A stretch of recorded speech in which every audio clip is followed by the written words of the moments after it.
আসসালামু আলাইকুম। আজকের এই ভিডিওটা জাস্ট এক ভাইয়ের কমেন্টের উপর ভিত্তি করে। আমাদের অনেকের কাছেই কেভিন ডি ব্রুইন নাই, তার জন্য আমরা কি করি, স্ট্যান্ডার্ড কার্ড ইউজ করি। ঠিক আছে, এই স্ট্যান্ডার্ড কার্ড কীভাবে 100 করবেন, এই ডি ব্রুইনকে কীভাবে আপনারা 100 করবেন সেটার ট্রেনিং আজকে আমি আপনাদেরকে দেব। সো ভিডিওটা শুরু করা যাক। প্রথমে আমি একটা প্লেয়ার কিনলাম, অর্থাৎ আমি এই স্ট্যান্ডার্ড প্লেয়ার লিস্ট থেকে আমরা ডি ব্রুইনকে কিনলাম। সো চলো আমরা ট্রেনিংটা শুরু করে দিই। অনেক ভিডিও দেখছি বা অনেক ঘাটাঘাটি করছি, তাই ভিডিওর আলোকে আমি প্রথমে ট্রেনিং করব, দেখি কি অবস্থা।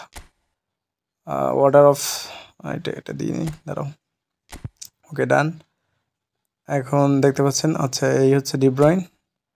আমরা ট্রেনিংটা করাই আগে, লেভেল ট্রেনিংয়ে চলে যাই। তারপর হচ্ছে এটা বাড়িয়ে নিচ্ছে। আচ্ছা লেভেল ট্রেনিং করে নিই। আচ্ছা ঠিক আছে, তাহলে আমার ট্রেনিং করানো শেষ। এখন আমরা প্রোগ্রেশন পয়েন্টটাকে সেট করব। আচ্ছা প্লেয়ার প্রোগ্রেশনে চলে যাচ্ছি। দেখি ভিডিওতে যেভাবে বলছিল বা অন্য অন্য ভিডিওতে দেখছি সেই অনুযায়ী করে দেখি। 8, তারপর হচ্ছে সরি প্রথমটা 4, তারপর হচ্ছে 8, পরেরটা হচ্ছে 8, তারপরটা হচ্ছে 8, দেন হচ্ছে 4। ঠিক আছে, আচ্ছা এখন দেখি কি অবস্থা। এই তো ট্রেনিং। এখন আমরা জাস্ট এখান থেকে কনফার্ম করে দিচ্ছি।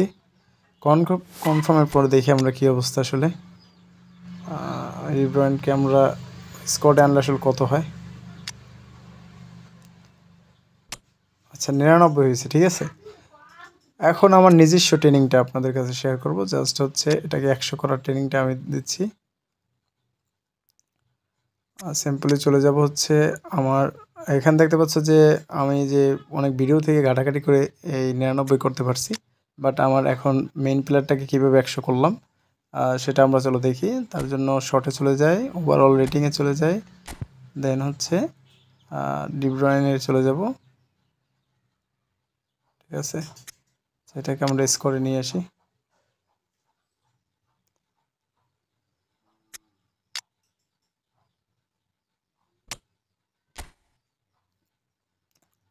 প্লেয়ার প্রোগ্রেশনে চলে যাই। আচ্ছা এখন দেখতে পাচ্ছেন যে এখান থেকে প্রোগ্রেশনগুলো সেট করা, আমি রিসেট করতে পারছি না, জিপি নেই।